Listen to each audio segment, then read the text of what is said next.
Okay, so I want to get real.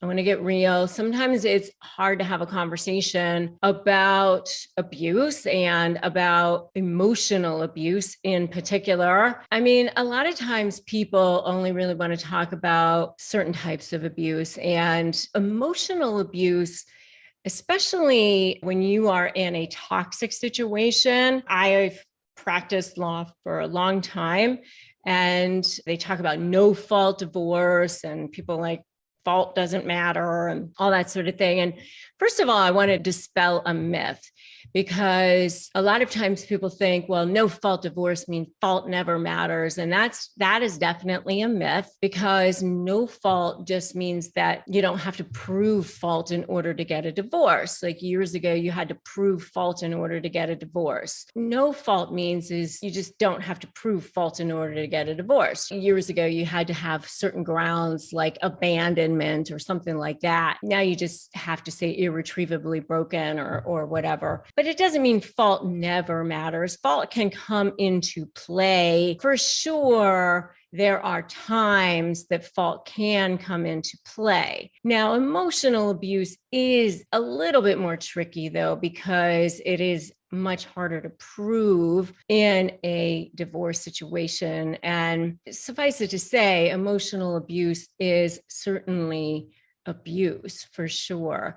And there are times that you can weave it into a case, especially if you can look at it in terms of a custody statute or something like that. We will make sure that we put the domestic violence hotline below for any of you guys. I want to make sure that all of you guys have access to that number, and please make sure you take advantage of using it if you think that you are in an abusive situation, okay? So what the domestic violence hotline says is, maybe in an emotionally or verbally abusive relationship, if your partner attempts to exert control by, number one, calling you names, insulting you, or constantly criticizing you. So that is emotional abuse, number one. Number two is acting jealous,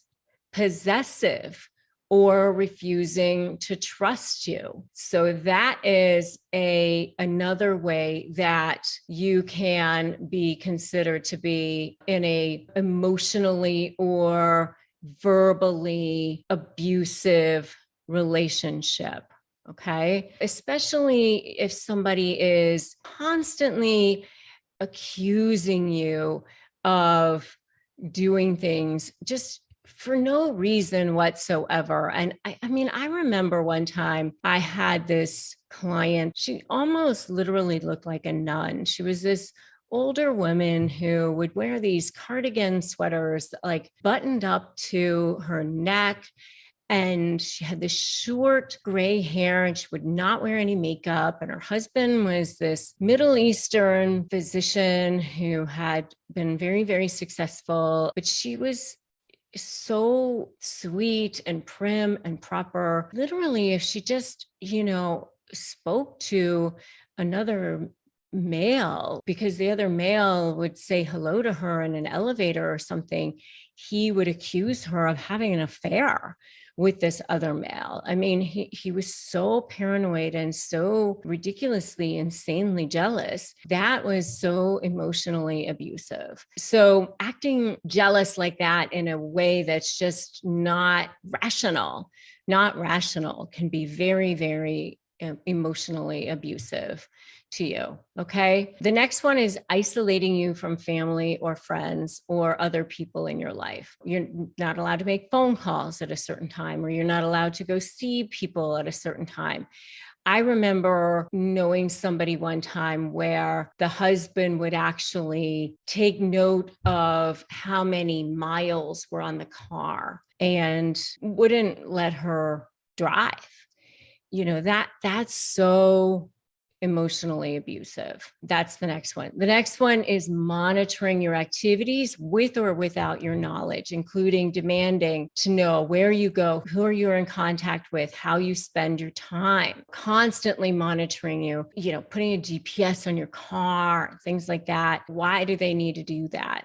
Constantly controlling you, knowing where you are. The next one, attempting to control what you wear, including clothes, makeup, or hairstyles. I remember having a client one time where she had been married to a malignant narcissist, and she talked about when they finally got back together, she had left him. And then when she got back together with him and she thought he had changed, and they were going to therapy, and they were getting ready to go to dinner one night.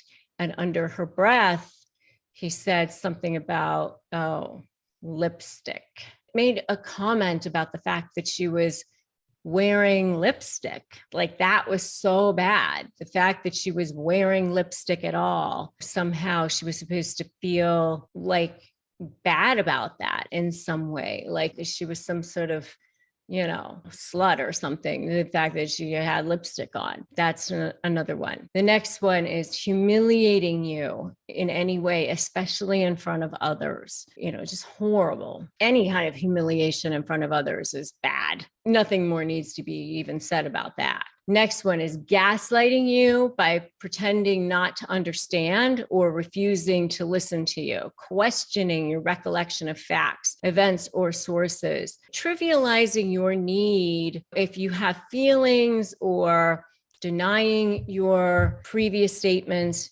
Anytime somebody says, if you feel like you have needs and you're saying, this is the way you feel, and they say, that's not the way you feel, or if they're saying, oh, that's ridiculous, or that's not what you're seeing, or anytime somebody is making you feel like you're crazy, that's gaslighting. Refusing to listen to you, that's gaslighting. Making jokes about you that are hurtful, and then saying that you can't take a joke, your butt is fat or whatever. Oh, you can't take a joke. Those kinds of things are hurtful. You see a text message exchange between your significant other and somebody of the opposite sex, and it looks suggestive, and you ask them about it, and they say, oh, you're reading too much into it. You're probably not. That sort of thing. So that's gaslighting. Next one is threatening you, your children, your family, or your pets with or without weapons. Any kind of threatening. If you do this, this is going to happen. You better stop it. Where you feel in fear, you're worried for your safety, you're worried that something's going to happen. Never okay. Absolutely never okay. Damaging your belongings, including throwing objects, punching walls, kicking doors. Never okay. If your property gets destroyed, things get broken, that's just absolutely never okay. Blaming you for abusive behavior, again, never okay. I go back to a Maya Angelou quote, which was always so perfect. When people show you who they are, believe them the first time. Okay. And then when they try to say they're sorry, it's like that narcissist faux apology. It's probably a bunch of crap. And I have a whole video on what narcissists really mean when they say they're sorry. And you can definitely check that out. Probably sorry, not sorry. Don't believe them. Stand in your power. And, you can put that in the comments. I stand in my power. Put that in the comments right now. I stand in my power. Okay. Next one is accusing you of cheating, or cheating themselves and blaming you for their actions. That projection and deflection, or lying and denying, always narc moves. All right. Or cheating to intentionally hurt you, and then threatening to cheat again to suggest they're better than you. They're always going after better forms of supply. You know that, right? You know that they can get their better forms of supply to try to put you in your place. And then the last one is telling you that you're so lucky to be with them. And I have a whole video, by the way, on narcissists' favorite catchphrases, which you can definitely check out. That's, one of the things that they'll say, like, you're so lucky to be with me. When they say stuff like that, it's just so ridiculous. Don't believe things like that. You'll never find somebody else as good as me. You'll never find anybody else who loves you as much as me. Those are phrases designed to try to control you, okay? Those are all things to try to manipulate you, destabilize you, to keep you under their thumb, because they have no sense of self. And so they're trying to keep you in their power. All right. So those are all signs of emotional abuse. Some people I know who are watching this have probably seen a lot of them, maybe even all of them. If that's you, for sure, definitely take advantage of calling that hotline. 4 ways that narcissists make you look like the abuser, and more importantly, what can you do about it? So first of all, why do narcissists do this sort of thing? Well, they do this sort of thing because when you go into the discard phase of a relationship, which is the last phase of a relationship, and if you want to know more about the discard phase of a relationship, I have a whole video on the discard phase specifically of a narcissistic relationship, and you can definitely check that out. But when you go into that, this is when you see the birth of the smear campaign. This is when you become public enemy number 1. They see things in black and white. You either have to be for them or against them. It can't be this amicable thing. And by the way, even if they say, oh, I want it to be amicable and we can do this ourselves and all of that sort of thing, do not believe them. Do not buy into it, because what's going to happen is they're going to be way ahead of you. And by the way, they're going to get you to agree to all sorts of things, and they're going to try to hold you to those agreements. And then they're not going to hold themselves to any of those agreements. Okay. So don't buy into any of that. And the other thing that happens is that you end up saying, oh, I'll give you blah, blah, blah, blah, blah, thinking it's going to garner some sort of favor with them. And it doesn't. Like, they just take it, they think that they're entitled to it or something, and it just goes into the wind and forgotten. And you're over there going, hey, I gave you all this stuff, and they don't think of it as anything fantastic or at all. I was supposed to have that or whatever. And you don't end up getting any kind of credit for any of that. So don't bother. It doesn't help you. The only thing it does is actually hurt you, because you gave up a lot of your leverage in the long run. Just don't do any of that sort of thing. So going back to the 4 ways that the narcissist makes you look like the abuser and what you can do about it. So what they will do is they'll do things like, number 1, send you texts or emails that make you look like they accused you of abuse or affairs constantly, and then try to use the emails that they sent you in court. Or they'll take parts of emails and texts. It's like, this is all still part of number 1. They take these parts of emails or texts and they try to fashion them or manipulate them in some way to make it look like that was abuse or an affair or something like that. What you can do about it is, first of all, texting is not good, because texting is something that can easily be manipulated. And that's why I do prefer email, because email is much harder to manipulate than texts. Emails do have a time and date stamp on them, much easier to see the chain on it. Text is much harder. Or use a court-approved app if you do have children. But that's one of the things that they will do. They'll send you something that accuses you. I can't believe you said that, did that, pushed me, that sort of thing. So that's number 1. Number 2 is they will start planting seeds with their flying monkeys long before you even realize that there's going to be a breakup happening. So they'll start telling their little flying monkeys, their little minions, long before that, oh, he was abusive to me. He said this to me. She said this to me, and this is business related or personal, by the way. And they'll use the word abuse. Even if it wasn't abusive, they'll use the word abuse. Even if, let's say they pushed you down, they did all this stuff, and all you did was like get them off of you.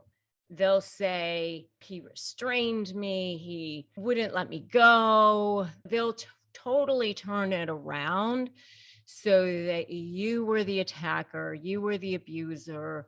They'll make it look like they're the victim. They are enduring this. You don't even realize that they've been telling people these things, maybe even for months, maybe even for years.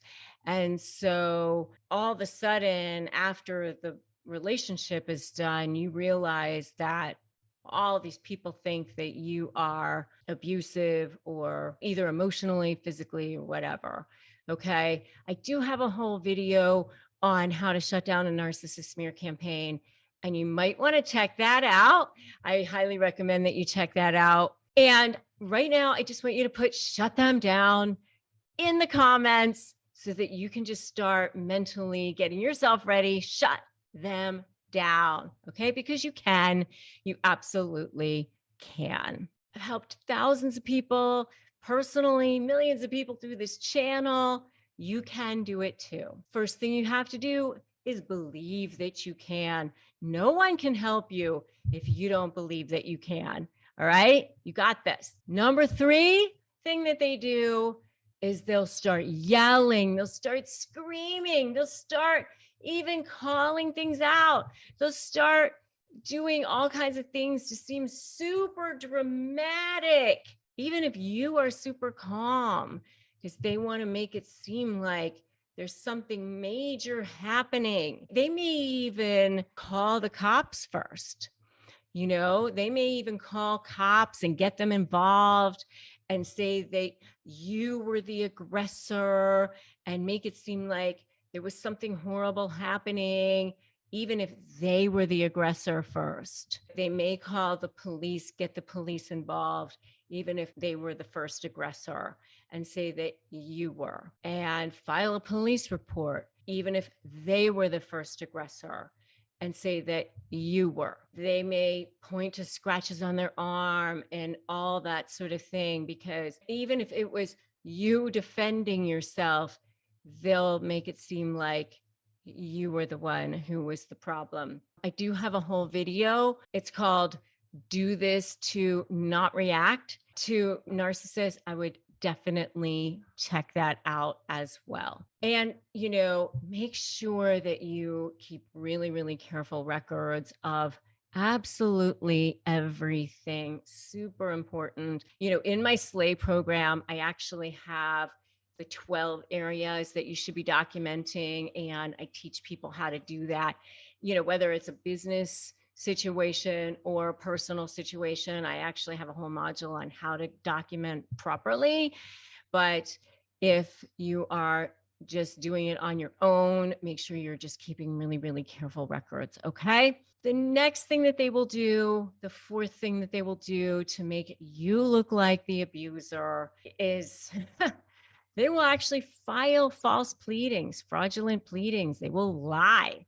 They will straight up, bald face, no problemo, lie in court. Yeah, they will write it out, give it to their lawyer. Their lawyer will write it up for them, file it in the court, sit there and lie in court. Don't get too concerned about all of that when that happens. I know some people get really freaked out when that happens. It is something that's deeply upsetting when that happens. They do have to prove it, but there you are on the defensive. One of the things I want you to do is watch my video, stop defending yourself, do this instead. If they are writing you emails that you want to defend yourself on, just write, I'm in receipt of your correspondence. I deny your allegations, whatever.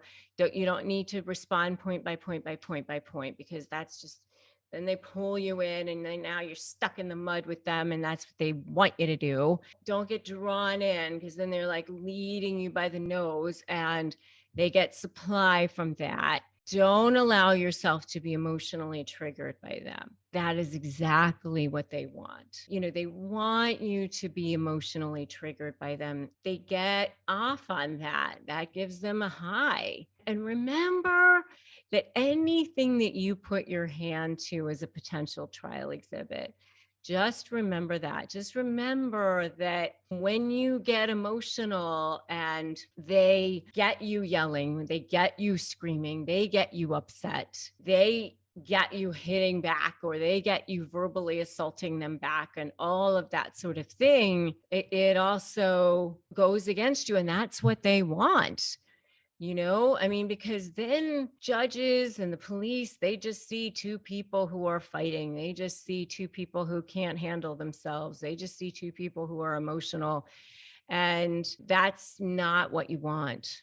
You want to be the one who's wearing the white hat. You want to be the one that's like, they're the aggressor, they are the abuser, they are the ones that are crazy. They try to goad you, they try to trigger you, they try to get you upset, they try to trigger you. They do everything they can to get under your skin, because they do want you to look like the abuser. They do want you to look like the crazy one. And I've seen guys, they show up with their video equipment and their camera equipment for visits, to try to make the other person get upset or whatever, and do whatever they can.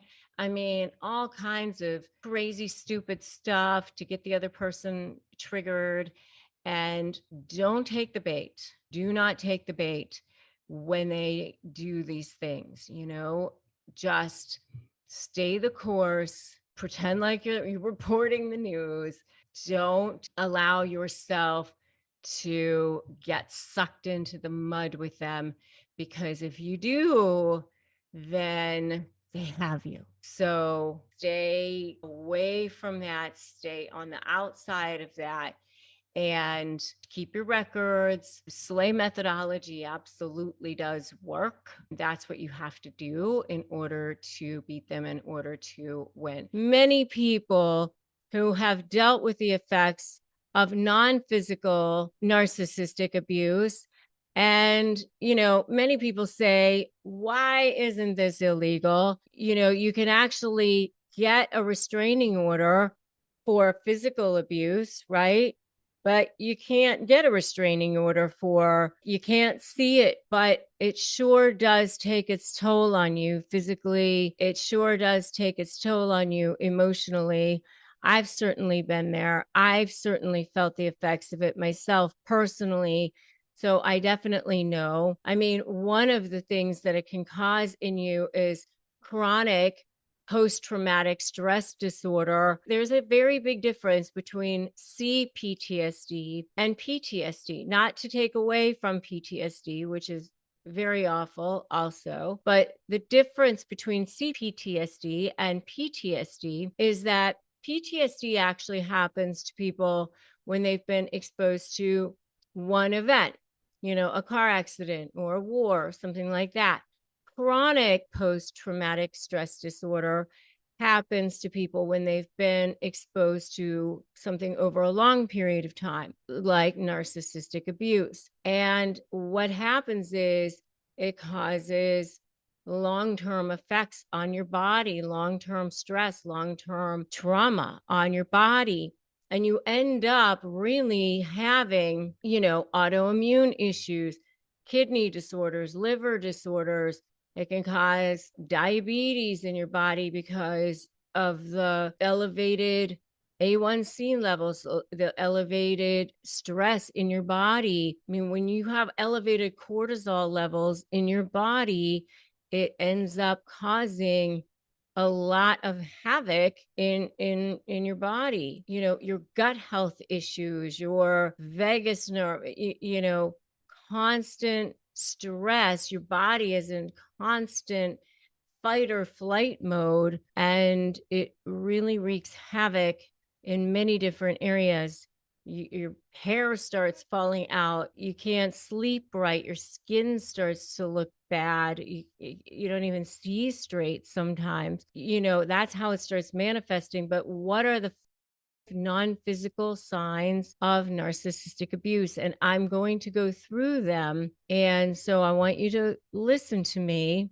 And if you are having these, I want you to know that this is happening to you, that these are signs of narcissistic abuse. Number one is that this person is isolating you from family or friends. And this happens pretty early on in a narcissistic relationship. And it's kind of subtle. They'll start to say things like, why do you have to talk to this person on the phone? Why do you have to talk to them for so long? Why can't you just be with me? Why are you talking to that person now? Why do you have to spend so much time with that person? That person doesn't love you like I do. Or I don't really like that person. Or that person doesn't like me, so I don't want to spend time with them. That kind of thing. And so all of a sudden, you're being isolated from those people. And now you find yourself away from the people that you once loved, or the people that you once enjoyed spending time with, the people that you once enjoyed having a relationship with. And little by little, you no longer have a relationship with those family or friends, with those people that you once loved. And it's a strange thing. Right. So they isolate you. Now you're moving away from them. And they do this, it's a control issue. They want to be able to control you. They want to be able to control their kingdom.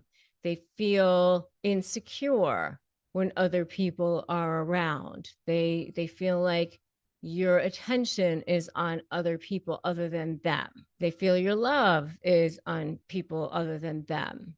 And they don't want you to love or feel affection for people other than them. That's why they isolate you. Okay, so that's number one. And by the way, that's why I've created support systems like I have. And if this is happening to you, I have a free private Facebook group that you can join. It's my Narcissist Negotiators Facebook group. It's totally free.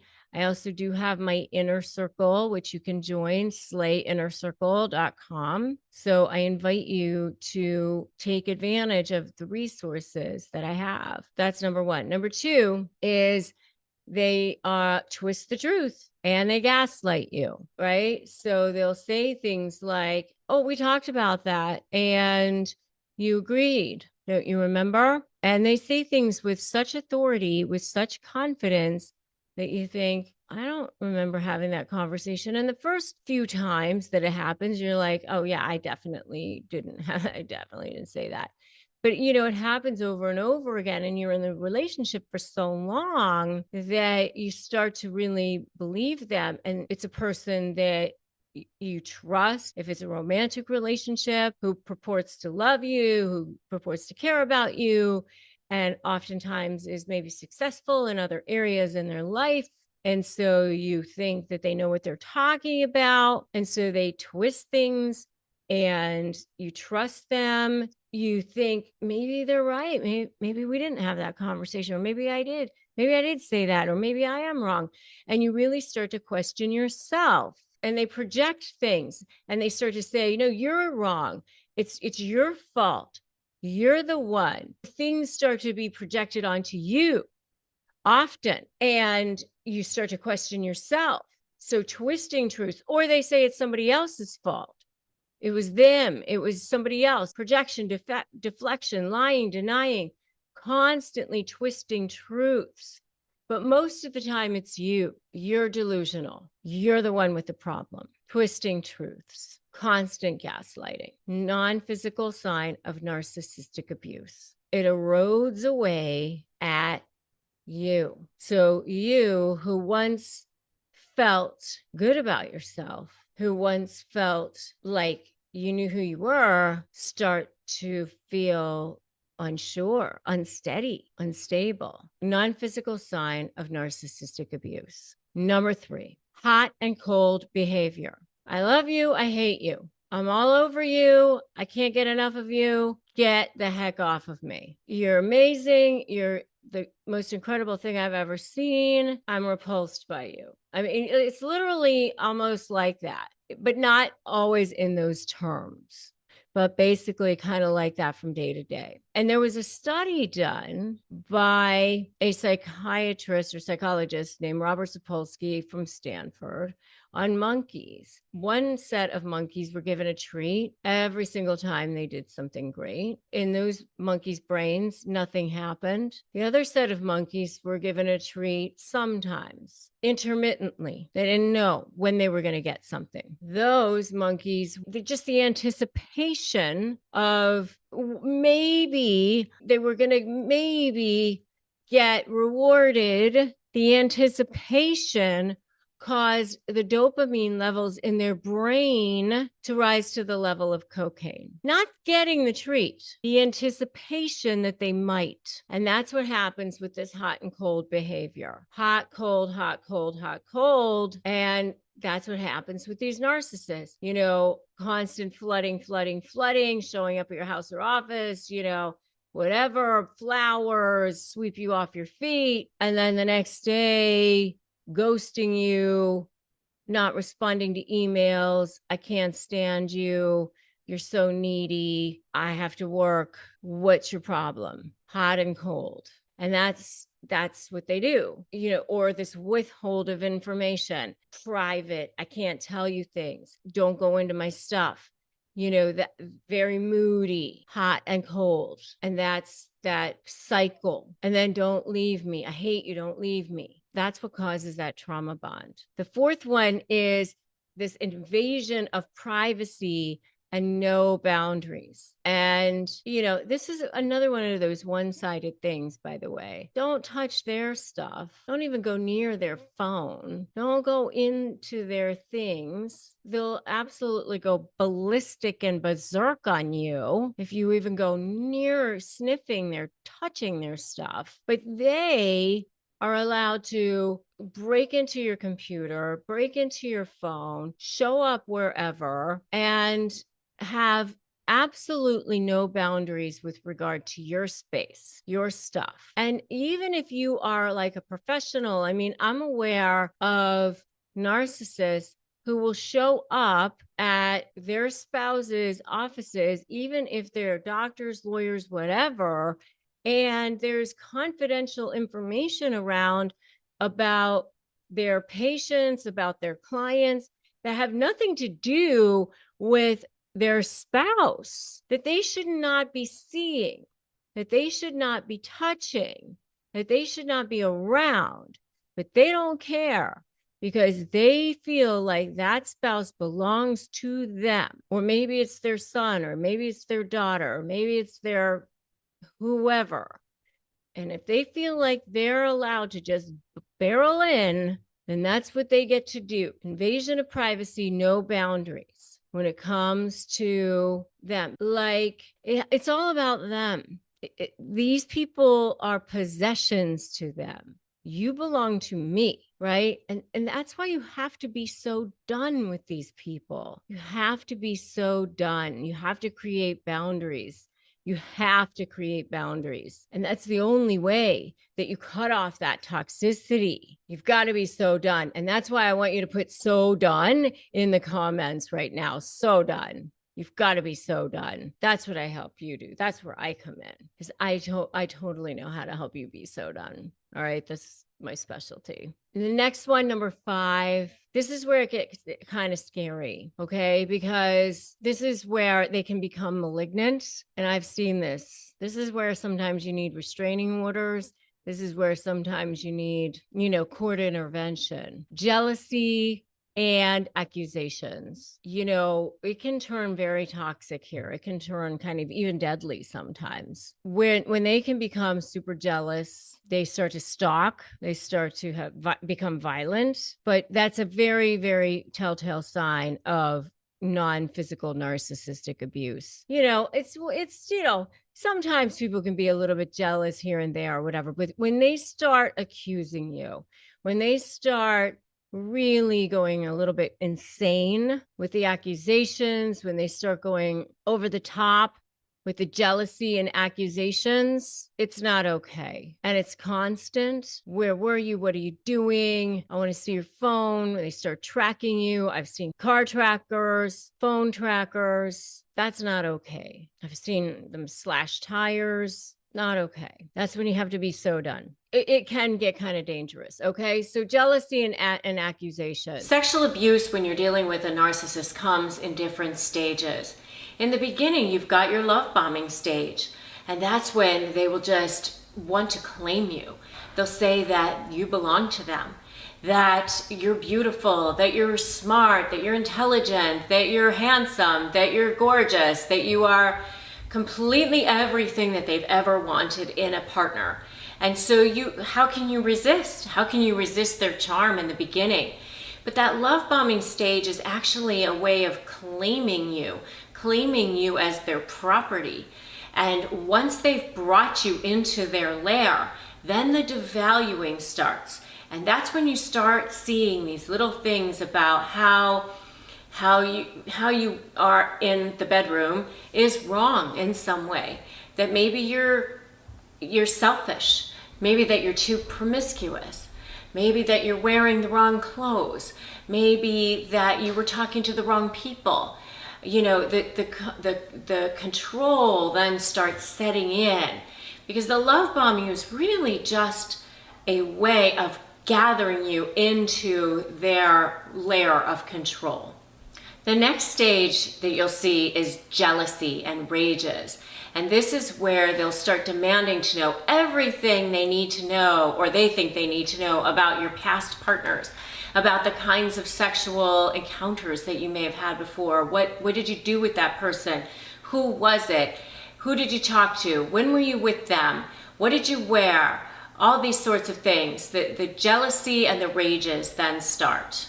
And if you tell them that they're being irrational or that they're crazy, then that's going to, boom, inflame them, because that narcissistic injury will be triggered, and the narcissistic rage will come flying out. So you can't say that, because that's going to be perceived to them as disrespectful or a criticism. Even if they are totally crazy, there's nothing to be jealous about. There's nothing to worry about. Part of this jealousy phase is also being jealous of anyone or anything that seems to interfere with your attention toward them. They want to have full attention. So even if it's your children, if you have children with somebody else, or your parents or your best friend, they want full attention.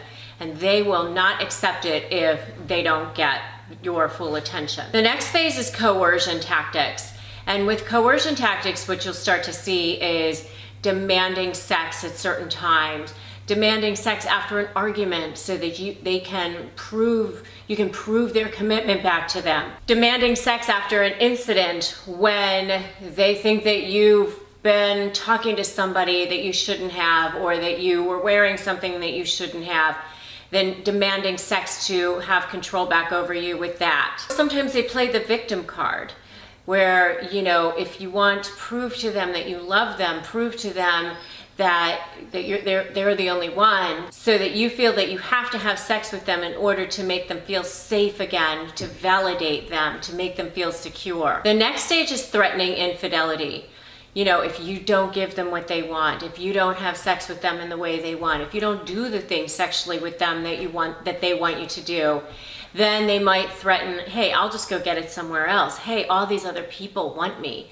So, if you don't give it to me, I will find it somewhere else. Another thing that you might see is the pushy stage, where they're trying to push you into doing things that maybe you aren't comfortable with. Maybe you don't want to do because they're not comfortable. Maybe it's something out of your zone that you don't want to do, like a threesome or some, S&M thing, or just even certain positions that you're not comfortable with. Well, then that becomes a threat as well. That it's never enough, that they're pushing you into doing things that you don't necessarily want to do. And if you don't comply, then you are threatened with that they're going to go to somebody else, they're going to lose you, or something like that.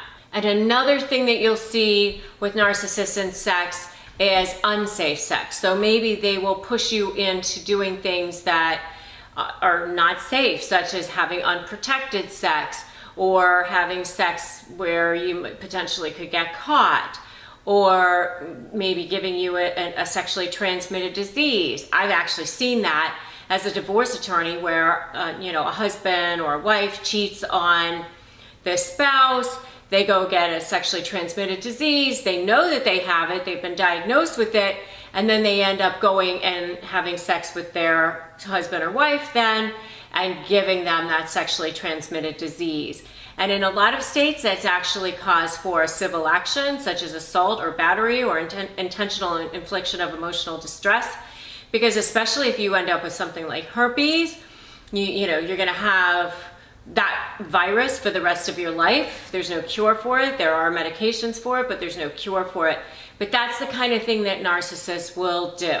Another thing that you'll see with this is that narcissists will maybe withhold sex or withdraw from sex as a way of coercing or controlling their partner. I've actually seen women who will say, I've actually been at lunches where women will say, I stopped having sex with my husband. I told him that I'm not going to have sex with him until he does this thing that I want him to do. That's another way that they use sex as a weapon, as a method of control. And if you're dealing with a malignant narcissist, you might see violence. You might see violent sex. You might see sex that's completely, unsafe. You might see rape, degrading sex, or sadistic sex. And if you think that this is so wrong, give me a so wrong in the comments. And if you are dealing with any of the things that I mentioned in this video, please check out my other videos to help you. One is self-care to cope when dealing with narcissists, and I'll put a link to that below. And another one is Escaping Hell, How to Leave a Narcissist for Good, parts 1 and 2. And I will definitely put links to those videos below as well. And if you're getting ready to negotiate with a narcissist, check out my free Crush My Negotiation Prep Worksheet. I will drop a link to that below as well, but you can just grab it at winmynegotiation.com. Also, it will definitely help you. Do not walk into your negotiation without it. And if you want additional support and you want to connect with other people who are dealing with narcissists, please join my free private Facebook group. It's called Narcissist Negotiators, and I'll drop a link to that below so that you can just click and jump on in there and connect with many others who are dealing with exactly what you're dealing with. What are the kinds of tricks that they pull? A lot of narcissists really like to use money as a tool for power and control and leverage.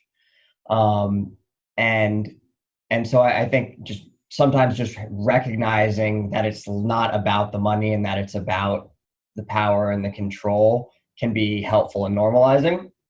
In terms of some of the tricks and going along the control theme, a lot of times they have all the access to everything.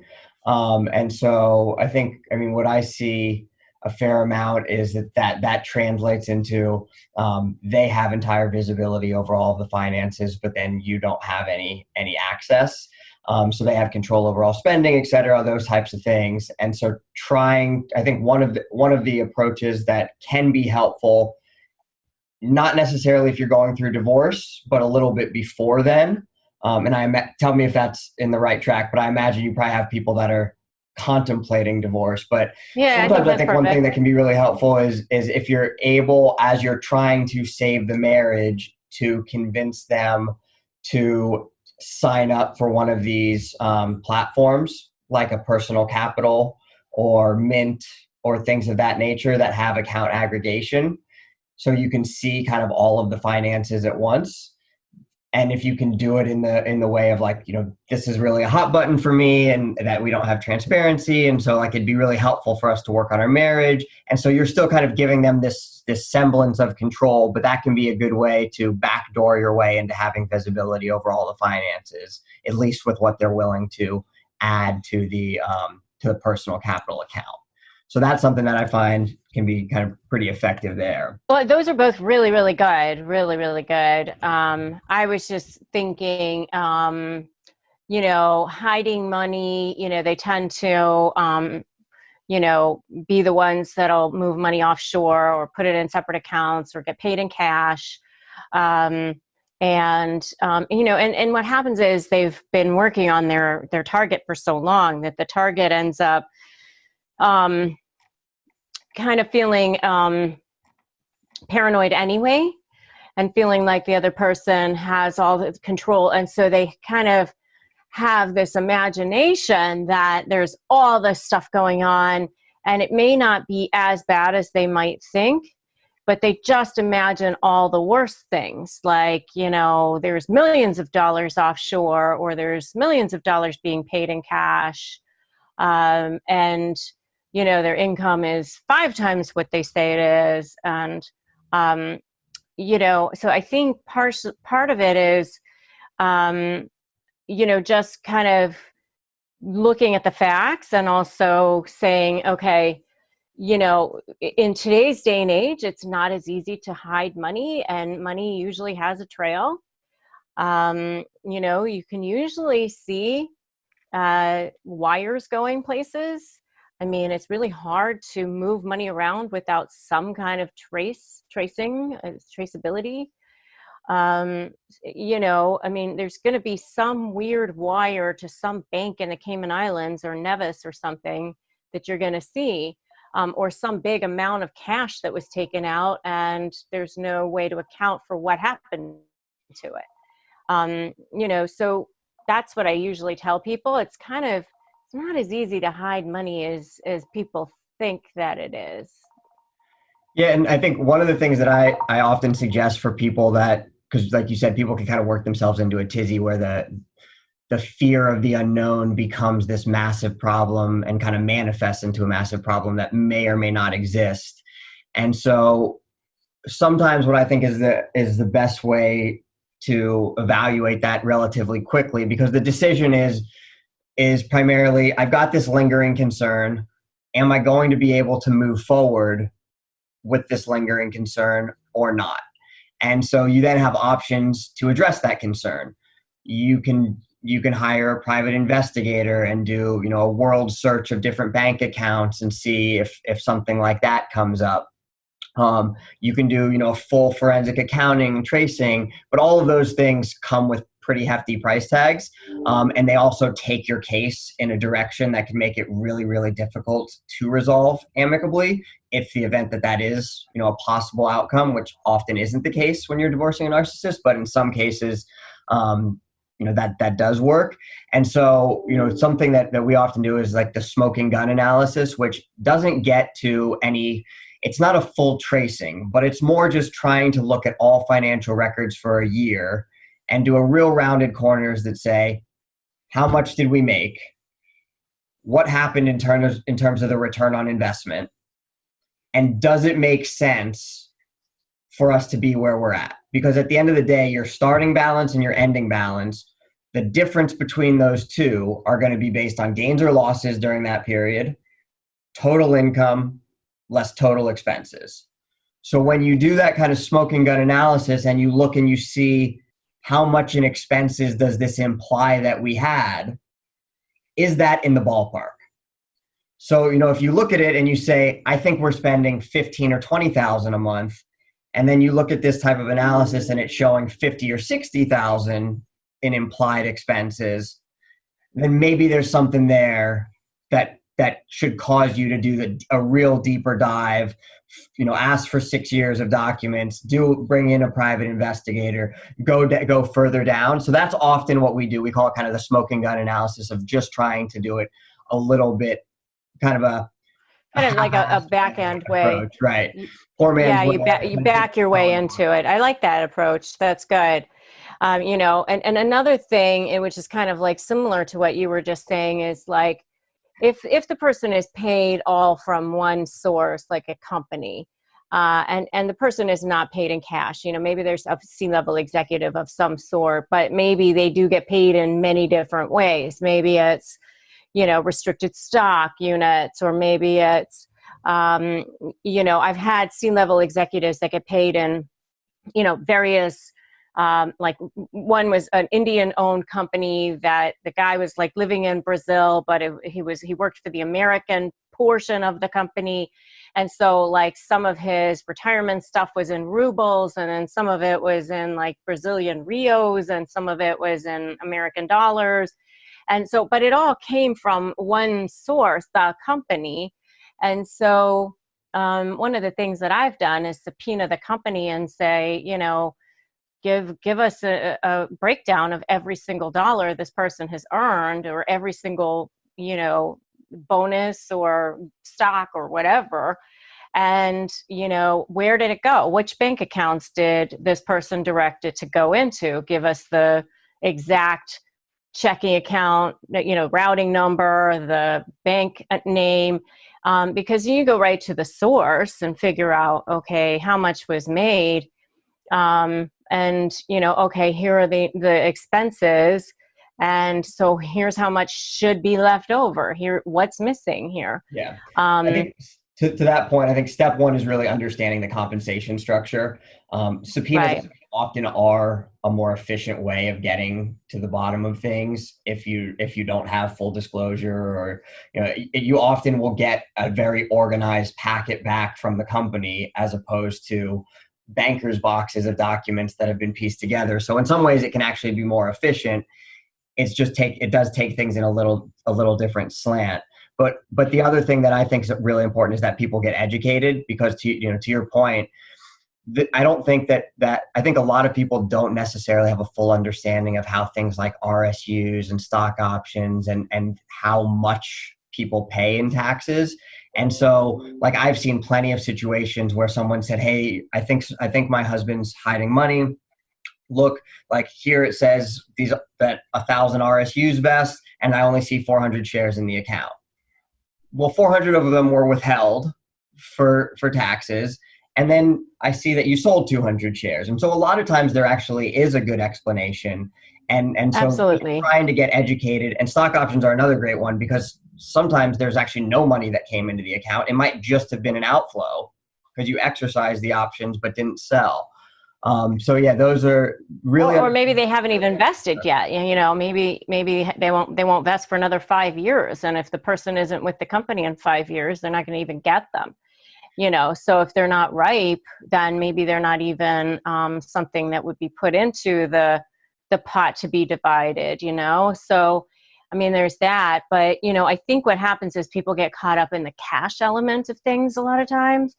But, it's like, do you want to spend $10,000 on a forensic accountant to recover $5,000 or whatever? I mean, How much cash are we really talking about a lot of times? And the other thing unless they're, I think one of the other tricks that a lot of people do is put a bank account actually in their spouse's name. That's the other thing that I've seen happen quite a bit. And then or a new significant other, or their brother, or their parent, or something. Yeah. Right. Yeah, for sure. But in particular in their spouse's name, because then usually they actually have full access and control to it, because they were the one that said. Well, I'm thinking in a divorce situation, if they're not liking their spouse very much at that moment. So am I. This is so. One of the private investigators. I mean, but then it's easier for them to get access to it. So I'm saying, like, they put it in a place where, hey, that's my mother's account. I can't touch that. That's that's her money. Well, no, they have no idea about it. So this way, it's a way for them to get away from I was the one that hid money, because they're almost placing it more. Oh, yeah. You're the one that was. Yeah. The other thing that I think people do quite a bit in terms of just the financial abuse is you need to be cognizant if you drive a Tesla. Anything that has a computer in it can be a tracking device. And used to triangulate in terms of location, which is part of kind of that financial control dynamic. Perfect. All right. Thank you. Bye. So narcissistic parental alienation, what does that mean? So parental alienation in general means the psychological manipulation of one parent against the other to the child by causing the child to reject, disdain, hate the other parent in a very complete way. That child actually ends up feeling like the other parent is the enemy, is disgusting, is horrible. Okay, so that's parental alienation.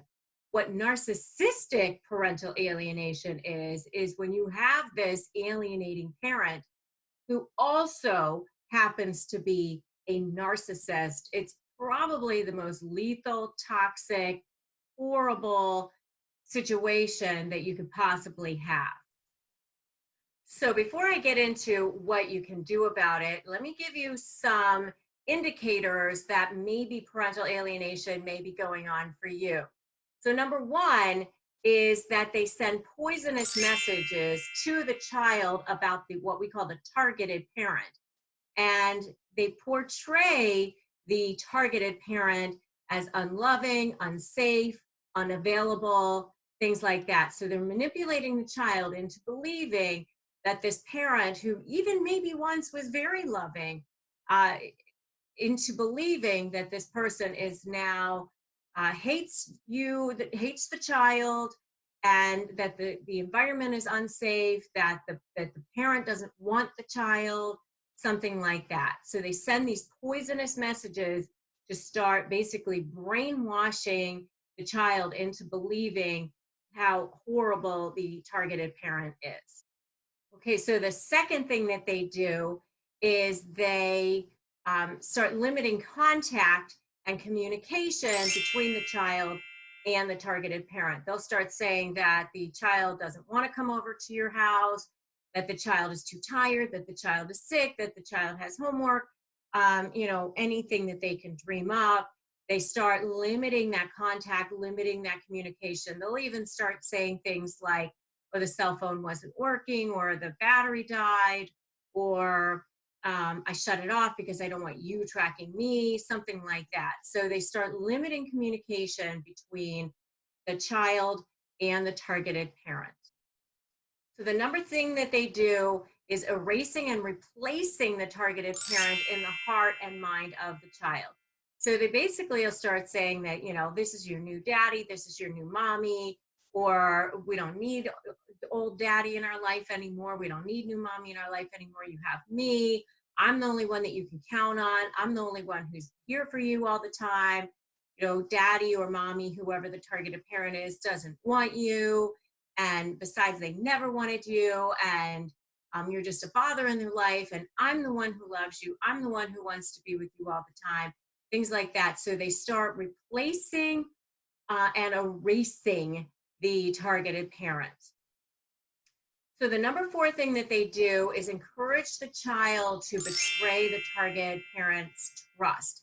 So in other words, they'll have the child spy on the targeted parent and get back to the alienating parent. What's going on in daddy's house? What's going on in mommy's house? What are you doing over there?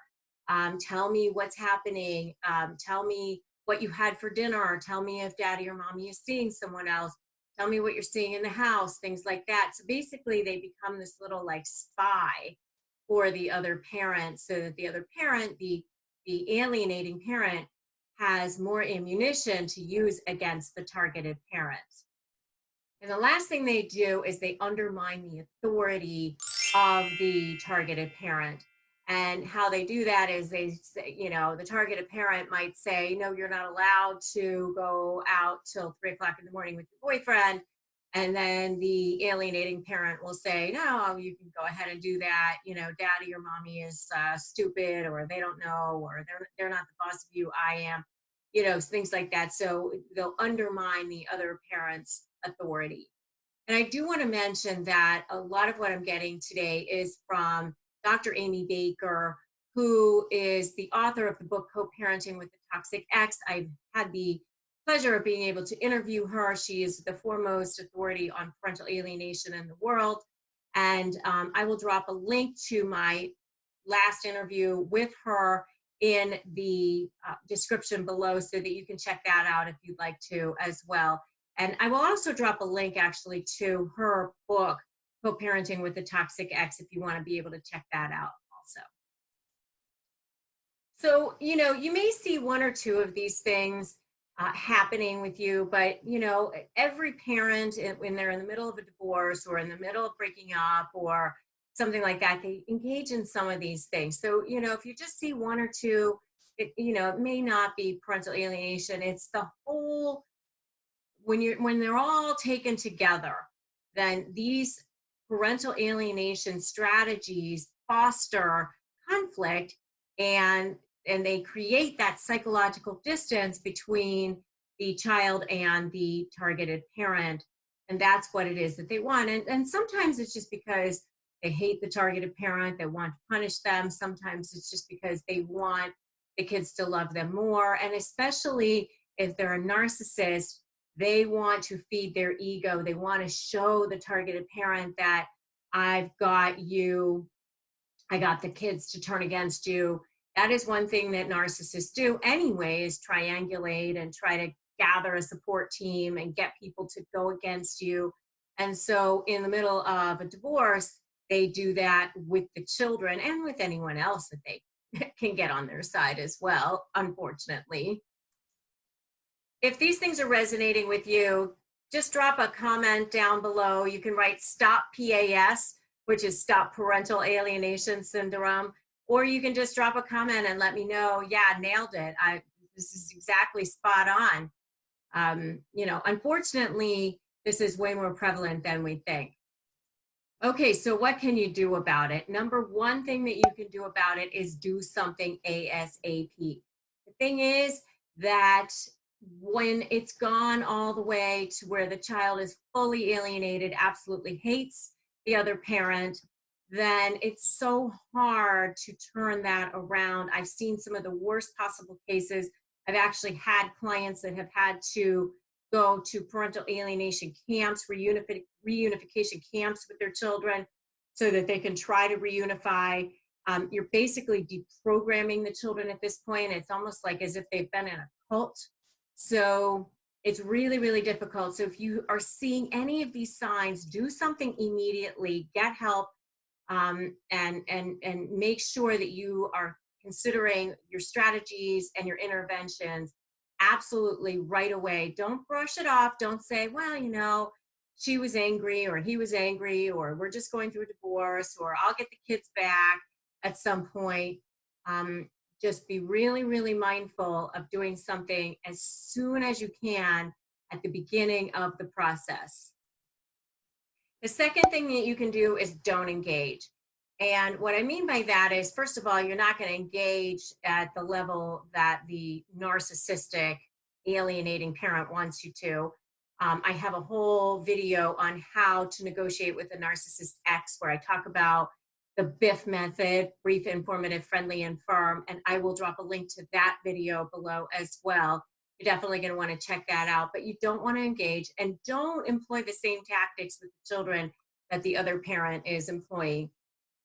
Parental alienation is a form of child abuse, and I want to make sure that I say that.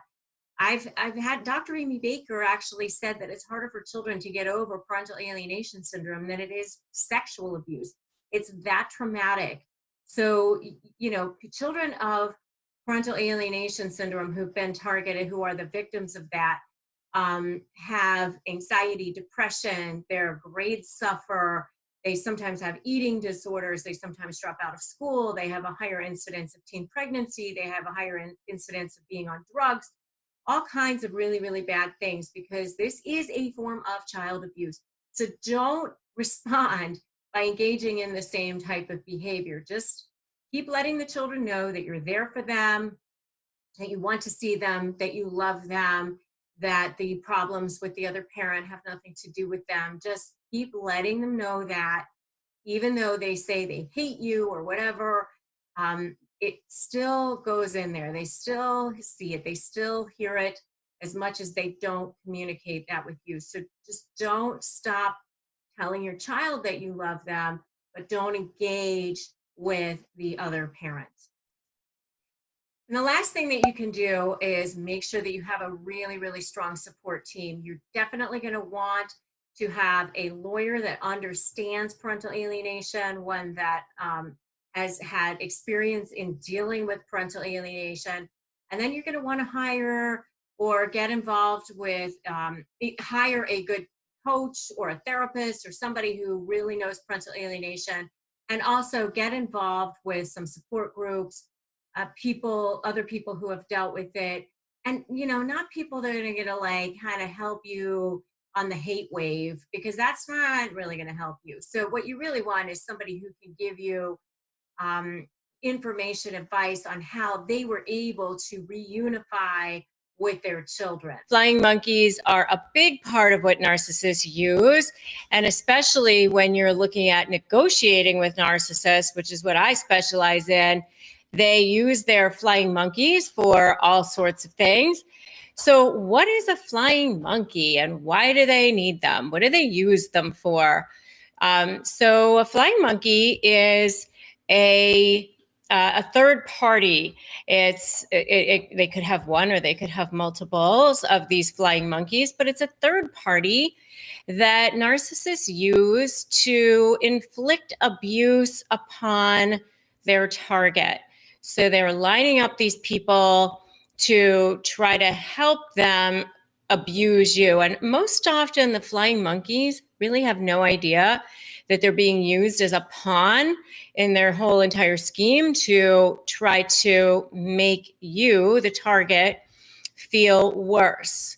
So while I'm going to go a little bit more into the flying monkey thing, I just wanted to run over here and give a little check and see where you guys are calling in from and who we have here. So, and remember that I'm going to do the Q&A again on Tuesday at noon. So you'll want to make sure that you check that out as well. But if you guys have any stories about flying monkeys, I'd love to hear that, and just go ahead and give that to me in the chat. So I'm checking that out now. So I see somebody here from London. Hi, Sully from Florida. Deborah from Arkansas. Thanks for joining in on me. So I want to hear, have you guys been dealing with flying monkeys? So flying monkey, the term actually came from the Wizard of Oz. And the wizard in the Wizard of Oz, the Wicked Witch had her flying monkeys around her when she was in her like little lair or whatever she was in. And they didn't really have any thought. They just lined up with the Wicked Witch. And so that's what narcissists do. They line up these people so that you, the target, either think that you're the only one that thinks this way, because that's one of the things that narcissists use to kind of control you, is to say, you're the only one that thinks that. And so they will line up these flying monkeys to believe what they believe, so that it reinforces the fact that you're the only one that thinks that way. You're the only one that believes that. You're the only one that doesn't see how great they are. You're the only one that doesn't see how generous they are. You're the only one that doesn't have respect for them. That sort of thing. So they either are lined up and aligned with the narcissist and just thinking that the narcissist person is wonderful, or they are being used in a sense that they also think that there's something wrong with you. So they try to turn these people against you. And very often they use people that they know like you, or or that you like, or that you respect. And sometimes they'll even have this person, like it could be somebody close to you. Like, when I was dealing with a couple of narcissists in my life, one of the narcissists actually had my cousin come to me and say, oh, why don't you try to give her a chance? And, obviously my cousin didn't know the whole story of what was going on.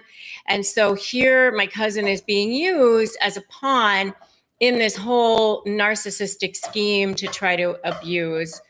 And just looking to see how many of you have been dealing So Annie says, I've been dealing with exes and flying monkeys related to parental alienation, and he is the narcissist. Exactly. So they line you their narcissist up to think that you are a bad parent, and sometimes they start this whole campaign of denigration against you long before the divorce happens. Sometimes they start planting these seeds,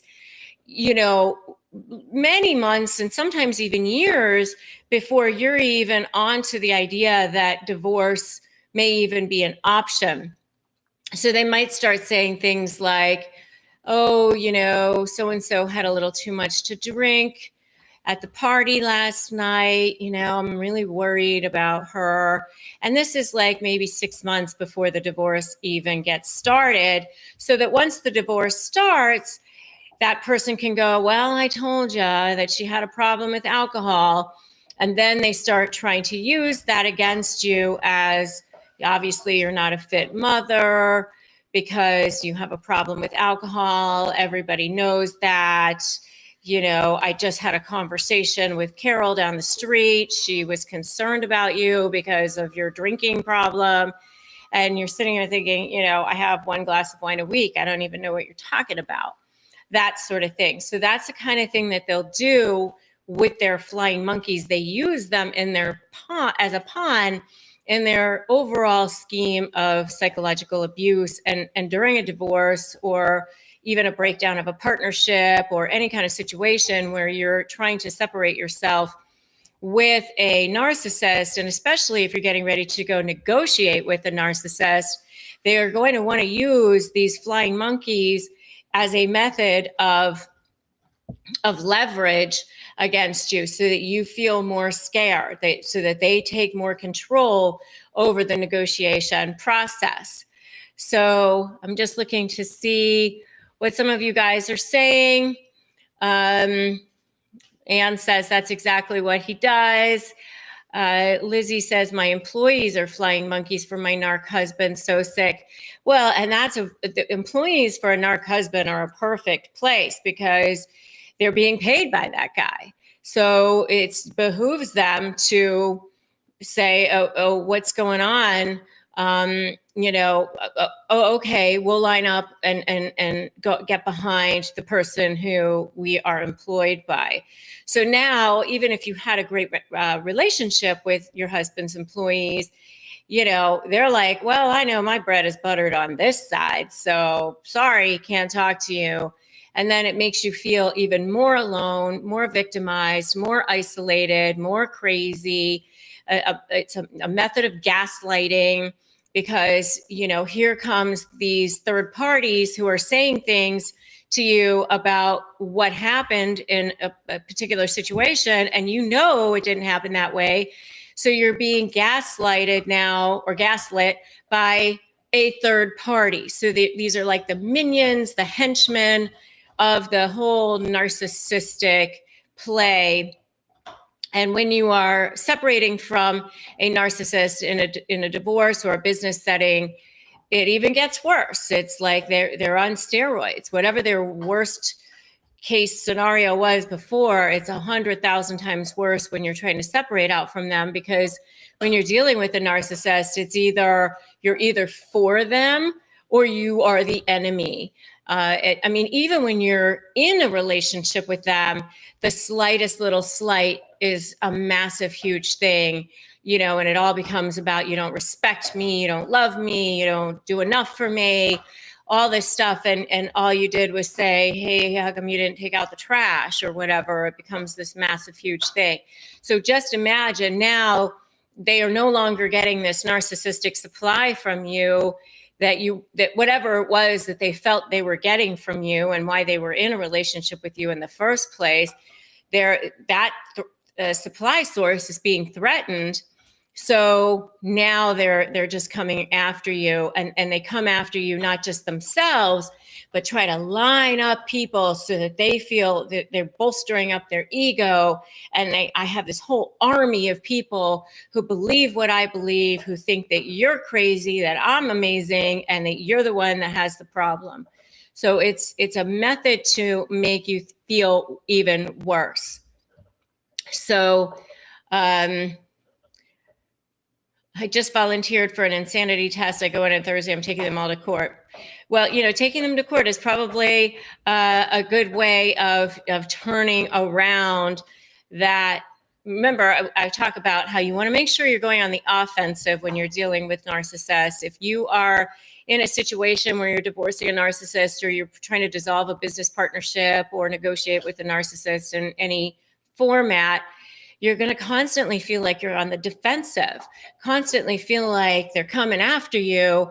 And all you can do is like deal with that fire and that fire and that fire and that fire. And you don't stop to breathe. It's almost foreign to you to think, oh, I can actually have a strategy here and turn this around. I can actually go on the offensive and have them be the one defending themselves. It's such a foreign concept, because throughout the entire relationship, they've tried to exert this coercive control over you and have you almost believing, like as if you're in a cult or something, like that you can't ever get what you want. You can never turn this around. And I'm here to tell you that you absolutely can. They can have 100 flying monkeys, a whole army of people outside. It doesn't really matter. What matters is what happens in that negotiating room. And when you go in to mediate your case, or you go in front of a judge, they're not going to have all these flying monkeys in there unless they want to parade 100 witnesses in there. But you can also parade witnesses in, you know, and trial gets expensive. So I do highly recommend that you try to have enough leverage that you can use in settlement discussions. But even if I've seen cases settle at lunchtime at trial.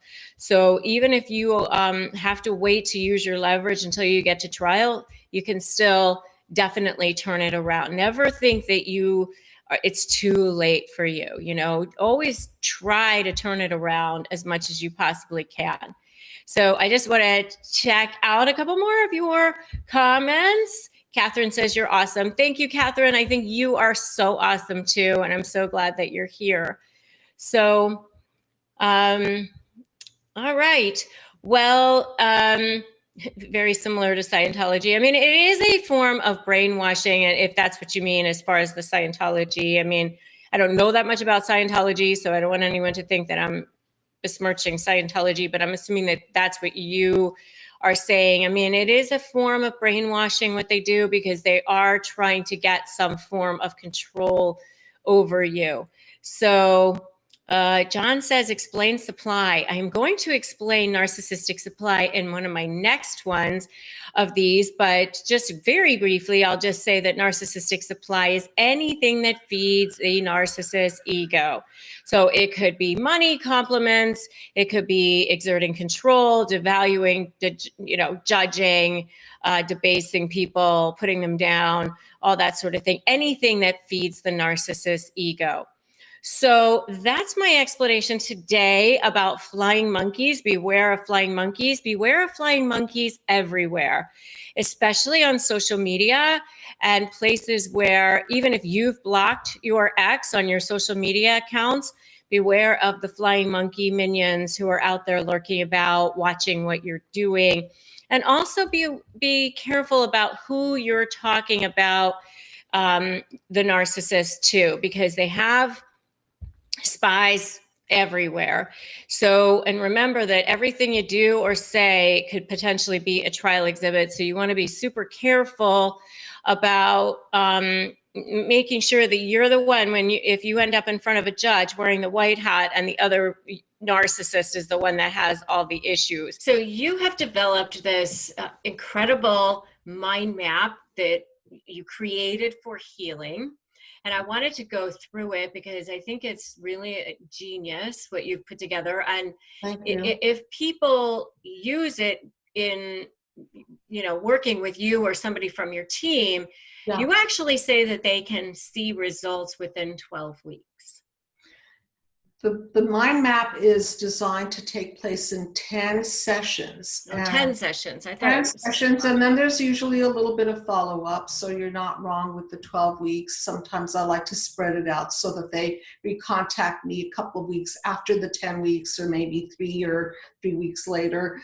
So in essence, the mind map is a from, through, to model.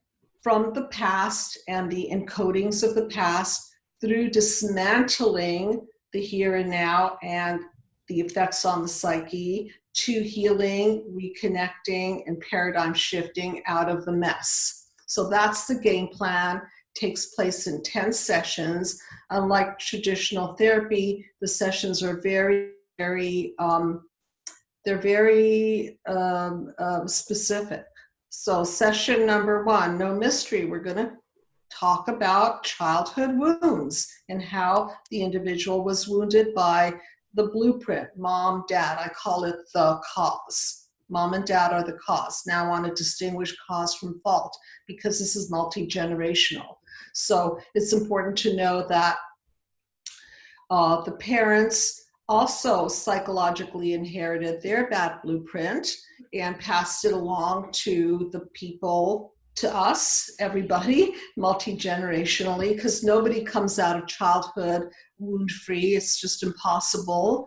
And so we've got to locate it at that level. So the 5 childhood wounds are physical abuse, sexual abuse, verbal abuse, neglect, and control smothering. And these wounds affect people in different ways. So by going back into that area and discovering who done it, what happened, and what age, people then have an idea of why they're feeling what they're feeling. And then we have to go back into the amygdala, which is the reaction to the wounds, because all of this material is unconscious. And that's why cognitive behavioral therapy is not enough, because it merely addresses the cognitions, which are the conscious messages that we store in panel 3, which are the encodings.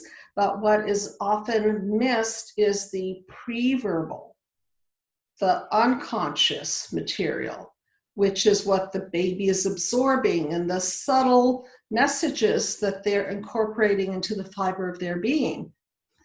So if a mother neglects the child, or the child is not mirrored or attuned to them, the child may go inward because it doesn't have the ability to call themselves out, because that's the parent's job. So imagine the messages going on here, not cognitive, but definitely received.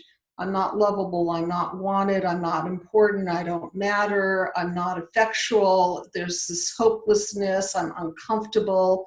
The amygdala is reacting because there are no words here, so the baby's crying, the baby is having stomach aches and muscle tension, and then eventually learned helplessness. Martin Seligman learned helplessness. The baby realizes that he or she has no agency in the world. So now I'm on panel 3. So now the encoding is, I'm powerless. I have no meaning in life. I'm not lovable. I'm not good enough. I don't matter. These are the lies that we have to identify, because what happens in childhood is that the baby will identify with how the parents see them, because we see ourselves in the eyes of our mothers and fathers. That's how we self-define. And if we don't have a very good mirror that we're staring at, we're in trouble. So then this sets the person up for what I call the WTF, or the what the Freud. Okay, so here comes a partner, let's say. And that partner is somebody that reminds them of the injury of not mattering. And at first, they feel that they've conquered the not mattering part because they're being love bombed. Wow, finally, somebody thinks I'm mattering. And so I think I'll pair myself with this individual. And pretty soon, those little crumbs of mattering become very, very intermittent.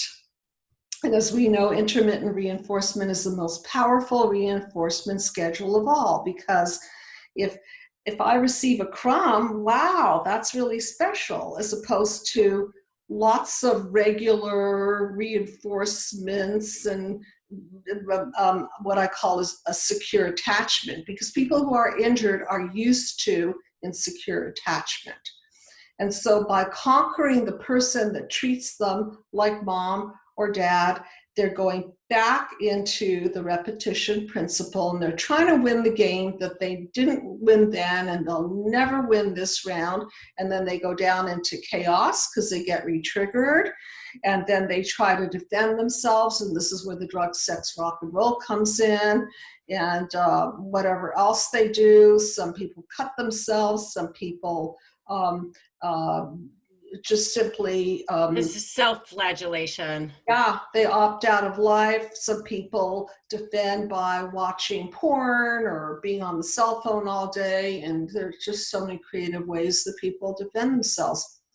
And at the end of that game, they break down. There's that blowout. There's that final, the final discard or the final breakdown where they're suicidal or they're homicidal. This could be an explode also. It doesn't have to necessarily be an implode. So what do we do when we can't hold our feelings? We're either imploding and destroying ourselves, or we're projecting and exploding onto other people. And a lot of people are just stuck in there, stuck in that level, and they never get. So I just want to kind of to give people a picture of what you're describing. You have this mind map, and we're going to go ahead and make sure we show it on the video. But for the people who are listening versus on the podcast, I want to just kind of give them a visual. It's 9 boxes. Is her mind map, and so just picture 9 boxes, kind of like a Brady Bunch sort of look, and the top row is your past, and that's where you talk about your wound, reaction, and encoding, which you just described, and that middle row is your current, your where you are now, and that's your chaos, your defenses, and your breakdown or breakthrough. Correct. And then you take people through each one of these things, so that they have to actually spend time understanding what their wounds are, how they've reacted to them, what their encoding is. Like you actually take them through this so they understand how they ended up where they are today. And then now we're getting into the third row, which is the last 3 boxes, which is your paradigm shift, your healing, and unity. So why don't we go through those? So they've gone to their breakdown and breakthrough, and so now.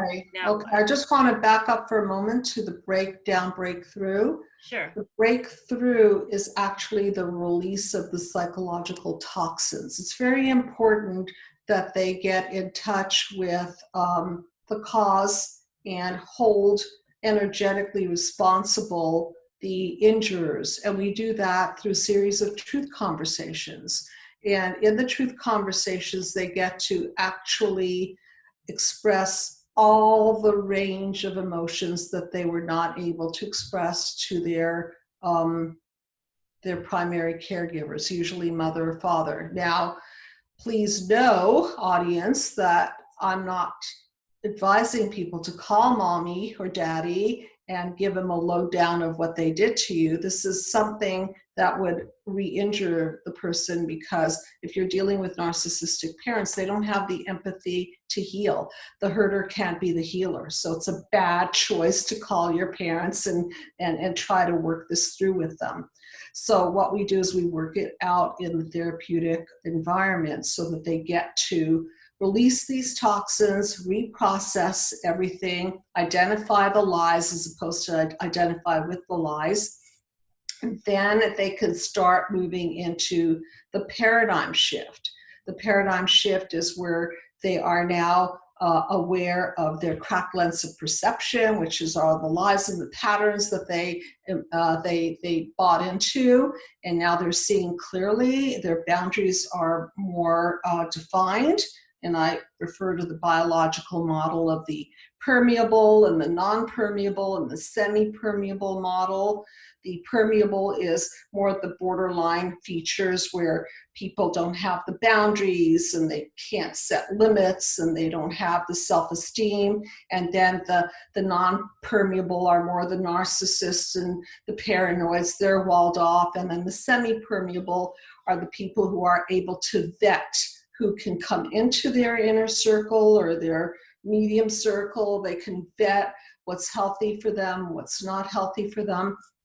And then they can choose appropriate growth partners. They could choose synergistic partners, because it then becomes not a 1 + 1 is less than 2 or even less than 1 formula, which is the vampiring effect. It becomes a new game of life where the 1 + 1 is now a greater than 2. It's a synergistic effect. So now people are taught to pair with growth partners, whether they be business partners or marital partners or friendship partners, relationship partners, doesn't matter. It's the 1 + 1 is greater than 2 phenomenon, and that's the new game of life. And then they get to encode what is going to support that particular system gone right. Because remember, we're turning the system gone wrong around 180 degrees, and now the encoding becomes, well, what are you putting in your mouth? Is that evolving you, or is that devolving you? Is that friendship evolving you, or is that friendship demeaning, devaluing, and destroying you? Is that choice in education authentic to you? Do you really want to become an attorney or a psychologist, or what is authentic to you? So this is where it becomes real, where people are choosing and encoding, and now they are, quote, the cause of part 2 of their life. And now they're able to basically construct their own world. Who do you want in your world? What kind of food do you want to eat? What kind of people are enhancing you? What kind of colors do you want to surround yourself with? Well, and I would even add to that is, like, I call it your inner head trash, that little idiot that lives inside of your brain that says you're not good enough in some way. When I was kind of dealing with this whole paradigm shift myself years ago, Yeah. I had to like retrain my brain, like, who's having that thought? Is it the idiot, or is it the person that I'm creating myself to be? Correct. Is it the new person? And Exactly. distinguishing where that old thought pattern is actually coming from, and if it's true, look for evidence in reality. Is it true? Most of us, I think, have this syndrome that, and it's kind of cliche, but it's true, that if you did a talk in front of 100 people in the room, and 99% of them said you were amazing and it was the best talk they ever heard, right, and one person says you sucked, you're going to go home and think about the one person who said you sucked the whole entire time. And so this is the difference between cognitive behavioral therapy and affirmations. We're actually dismantling panel 3. So the very thing that triggered the individual, I don't matter, I suck, I'm stupid, I'm incompetent, I'm never going to be good enough, all of that stuff gets literally dismantled, and it's pinned back to the cause. It goes back to the cause. This is not the message. This is not my message. This is a message that was blueprinted. It's inauthentic.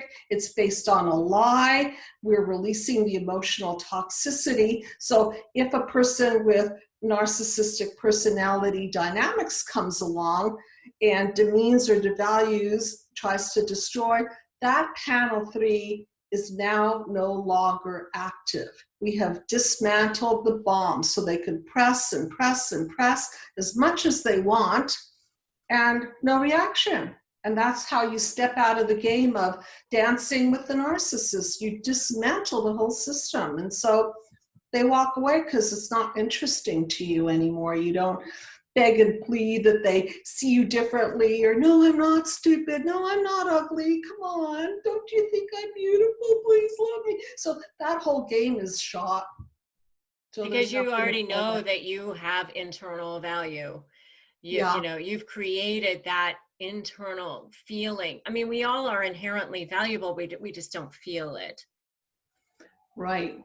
And so it's really a matter of dismantling something that people are very unconscious of. They've been set up to do this. It's sort of like kind of like a grooming. They've been groomed to think this way. They've been groomed to be taken advantage of. And once you shine the truth light on all these aspects, then it loses its power. It's kind of like the like Dorothy. Once the curtain is pulled back from the wizard, okay, or Toto does it, the truth dog. Toto, the truth dog, pulls back the curtain, and there's this silly old man manipulating the levers, creating this land of Oz, and it's just an illusion. And that's what people get to experience in the process of the mind map system. It's their parents' creation. It's been a multi-generational creation, and it has nothing to do with their authentic self. And once this is exposed, they could start to grow. So let's talk about when that narcissist just will not let you go. How do you get them to stop? Well, first of all, don't panic. We can get them to let you go. We can get them to do that. You're trying to shake them off. It's like, get off me, right? Get off me. You want to cut off that source of supply. I have been there, by the way. Not in a romantic situation. It was a business situation for me. And I mean, once they've attached themselves to that source, that host, they're like a parasite or a leech, and they've got themselves a good source of supply there. They do not want to let it go. And I had that situation myself, and it was very, very difficult to, shake that. I had to do it, and I got it done, and you can get it done too. But you basically have to let the narcissist know that there ain't no more source over here. You got to go get it somewhere else. Supply is their lifeblood. It's their food. It's their oxygen. Remember, they didn't attach themselves to you because you had so little value, even though they've been devaluing you for so long. That's like the great big wool that they've been pulling over your eyes all this time. Really, they attached themselves to you because you were a great source of supply to them. They don't want to let that go so easily. They really need all the forms of supply that they can potentially keep their hands on. So they're not going to let it go very easily. So really what you're trying to do here is let them know that there's nothing here for you anymore. This cupboard is bare. You're going to have to go find it somewhere else.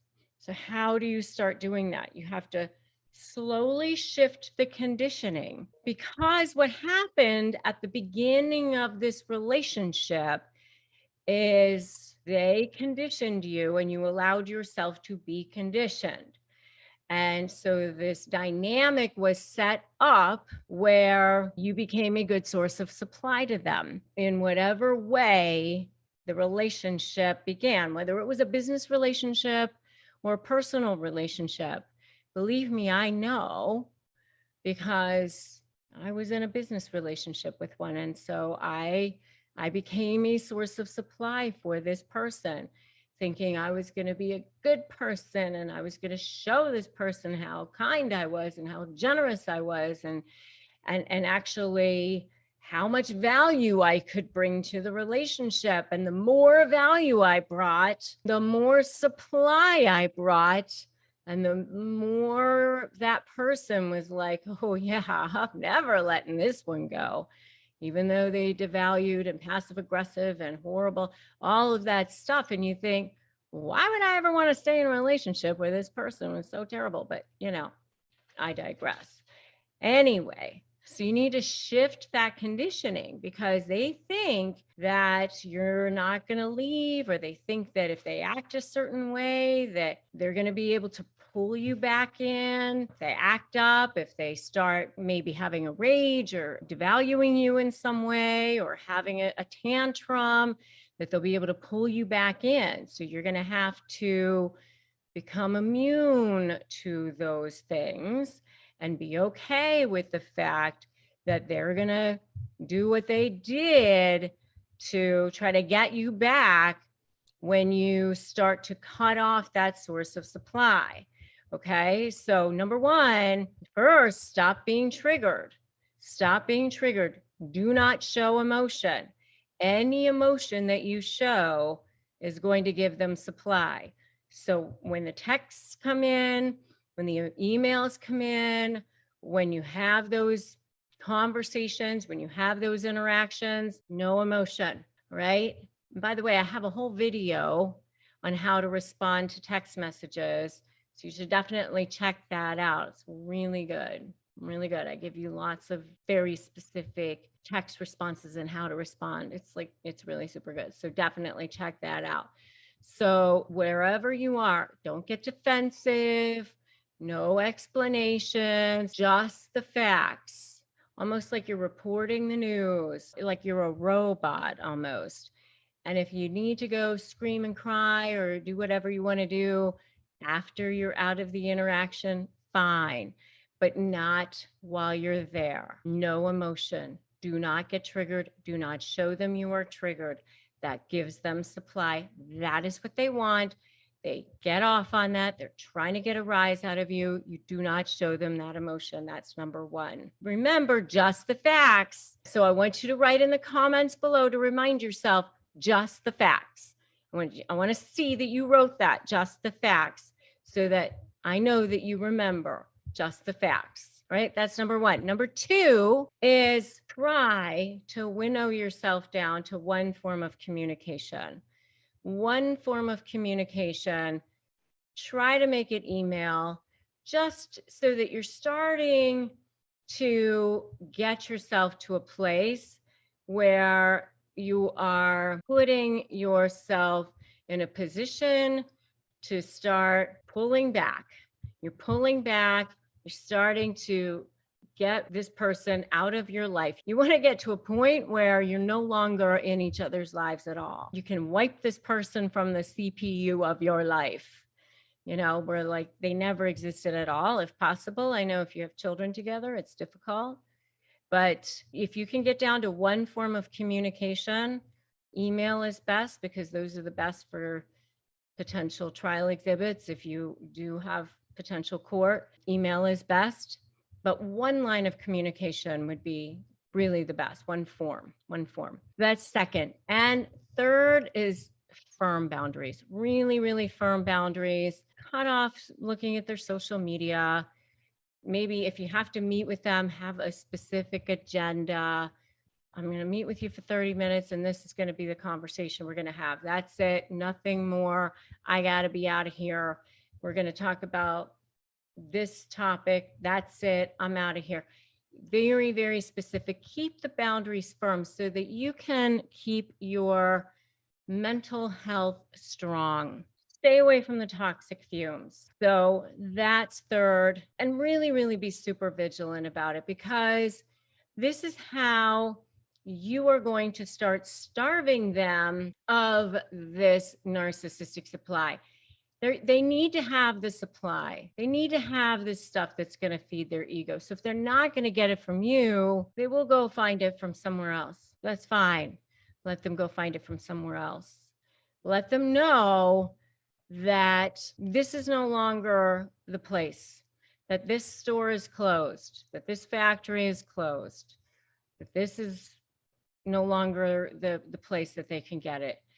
So they'll slither down the road and they'll go find it somewhere else. Okay.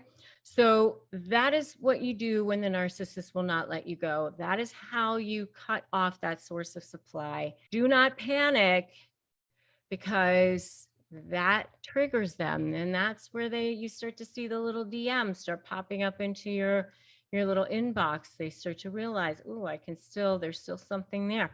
You don't want that. Okay. You want to be firm. So no emotions, one line of communication, firm boundaries. Got it?